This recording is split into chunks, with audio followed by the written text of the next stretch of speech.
Hey everyone, and welcome back to the Nerdy Multiverse and yet another breakdown. Today we will be breaking down and giving our initial thoughts on the second episode of the newest spin-off Walking Dead series following Daryl Dixon in France. The Walking Dead, Daryl Dixon. The second episode being titled Alouette, which is actually a nursery rhyme or song that you may have heard when you were a kid. This episode actually begins in France before the outbreak ever happened. This is a flashback to Isabelle before the world fell apart and before she became a nun. We see just what she was like and how her saying she wasn't a religious woman before meeting the nuns at the Abbey was clearly very true. She appears to have been a pretty successful thief, walking through nightclubs, snatching people's money and their valuables while pretending to be friendly with them. After her thieving activities at the club, she heads out to the streets of Paris overlooking the Eiffel Tower, which I would assume we are going to see soon in the present day. This is where it all begins, the fall of Paris and the outbreak, as she notices someone getting attacked in the distance and then the commotion picking up from all sides. Now in the subway, as the train passes and does not stop for pickup, Isabelle notices all of the people being attacked on board and the walkers that are trying to break out. As even more walkers enter the subway, the city is being overtaken, and quickly it seems. She makes her way outside where the chaos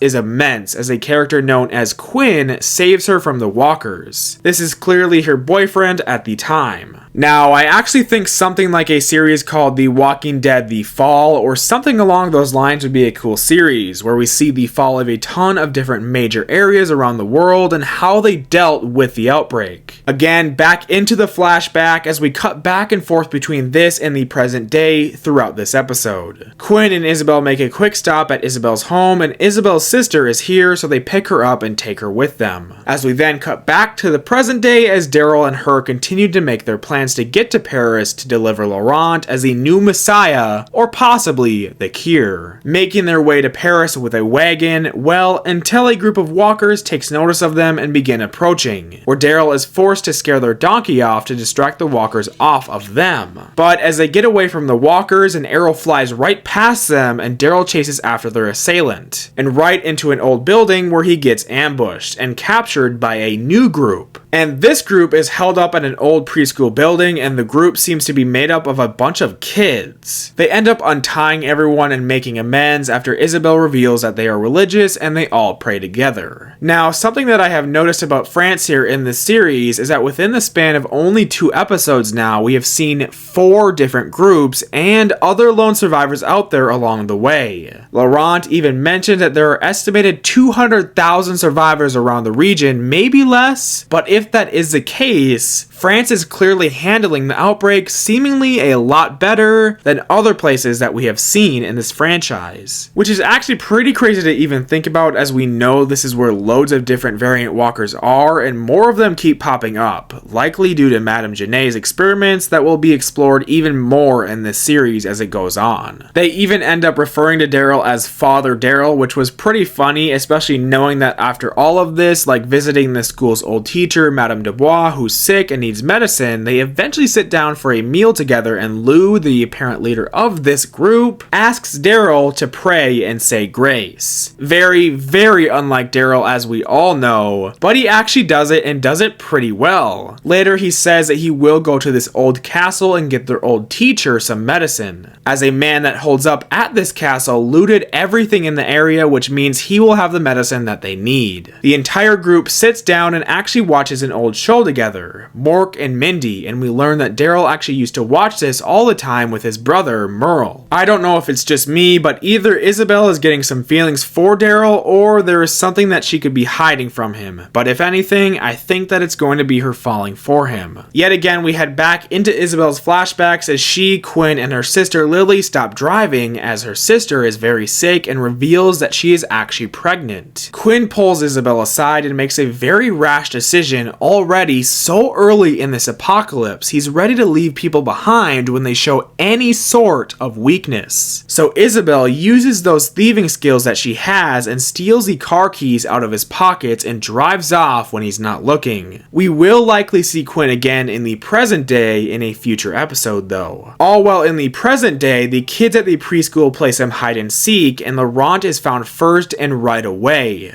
where he wonders how they found him already as the nuns never found him when they played hide and seek. This is obviously because he has been babied ever since he was born. Isabelle and her sister Lily keep driving off until they find a paramedic vehicle on the side of the road where they get out to look for help. But obviously everyone here is already turned and they get chased off, where Lily actually gets bit. They end up arriving at the Abbey and getting Lily some help. In present day, now at the castle, Daryl traps Lou inside of a shack so that he can handle the castle by himself, as he claims that he is better off on his own anyways. He uses a grapple that he made to get inside of the castle and he finds a storage room inside and all of the medicine that they need for Madame Dubois, until he encounters a boy who comes from the preschool who's been captured here, known as Hedgehog in English. The owner of this castle starts shooting at the two, so Hedgehog covers Daryl as he makes a run for it to sneak behind the shooter and take him down, in which he does. It is revealed that this guy here is also an American. He is then captured and such by Daryl and Hedgehog, where he ends up saying that he has a family waiting for him to return all the way back in Texas. But Daryl says that there is no home left there and everyone there is gone. Now, not only is this because of the walkers, of course, but also Texas is a complete nuclear wasteland now. As in Fear the Walking Dead, nukes were dropped there. Daryl also mentions how it's the same on the east and west coast. Now, this could just be meaning the walkers taking over, but it's likely that those places were also hit with bombs. On their way out of the castle, Daryl and this Texas man get into a little scuffle and they fall into a pit full of walkers, where the Texas guy does get torn apart by the walkers and Daryl is completely surrounded by them. He shoots at the gas canisters, causing an explosion which backfires because now he's in even more danger. A few walkers even get their hands on him and he's really close to getting bit, but Lou and the group end up saving him and remarking that he clearly isn't better off by himself. In the pit of walkers is one of the preschool's group's old friends and they are forced to put him down. But Daryl does it for them, as it usually is with anyone and a friend or relative of theirs in this franchise. It's always hard seeing their loved ones turned. We even saw this when Daryl found Merle turned. Isabelle, Daryl, and their group get packed up now with a new wagon and a new horse and get ready to continue their venture to Paris. But after making some friends, Laurent does not want to leave, but of course they have to leave to deliver the supposed new Messiah and cure to the sick world to Paris. As we cut back to the Abbey now in the present day, after all of the battle and destruction that happened there previously in the last episode, Caudron is back and he explores the place, eventually coming across the radio room, where he finds Daryl's recorder and discovers all of their plans to head to Paris and even hears about the Commonwealth. Laurent chooses to walk outside of the carriage and is clearly upset, finally questioning why he's babied around so much and treated differently than all of the other kids around the world. Isabelle says that it's because he is so special, and we finally see a part of why exactly this is. As Isabelle's sister gives birth to a child, she ends up passing and turning into a walker, where they get the kid out after the fact that she was bit and turned. So this child was born from an infected person and a walker. A lot like how Ellie was in The Last of Us. Obviously, these two stories are completely different and unique in their own ways, but this could end up turning into a similar sort of conclusion for the kid and it actually being immune. And this child actually turns out to be Laurent, as Isabelle takes the kid into her own hands and as her own responsibility after her sister turns, naming him after the religious figure of Saint Laurent. So maybe Laurent is actually immune and this isn't all just a part of their religious beliefs. It would be pretty interesting to see a cure aspect being visited in this franchise. But anyways, this is where the episode ends off. And overall, I thought this was a pretty good episode and a fun one as well, and sort of had a homely vibe to it with a few comedic moments too, which we don't normally get in The Walking Dead. I loved the flashbacks and seeing how the outbreak began in France, and would love to see more of that in different areas. I like how we get a bunch of different callbacks to our original characters in the original series, and all of these new characters are really building up to be really interesting and great characters. Now, I saw quite a few people referring to this episode as filler, but that just does not make any sense, as we had a ton of things in this episode that progressed the story and development of multiple characters. Personally, I think I would rate this episode around an 8 or 8.5 out of 10 or so, and I'm very excited for next week's episode, as it seems there's even more exploration of the environment and its people in that one. But of course, I would like to hear about your thoughts on this episode and how you're enjoying this series so far, so make sure to leave your thoughts down below. Thank you all for watching, and if you enjoyed our breakdown and review on this episode, don't forget to give it a like, and with that being said, we will see you all the next time that we go through and explore the nerdy multiverse.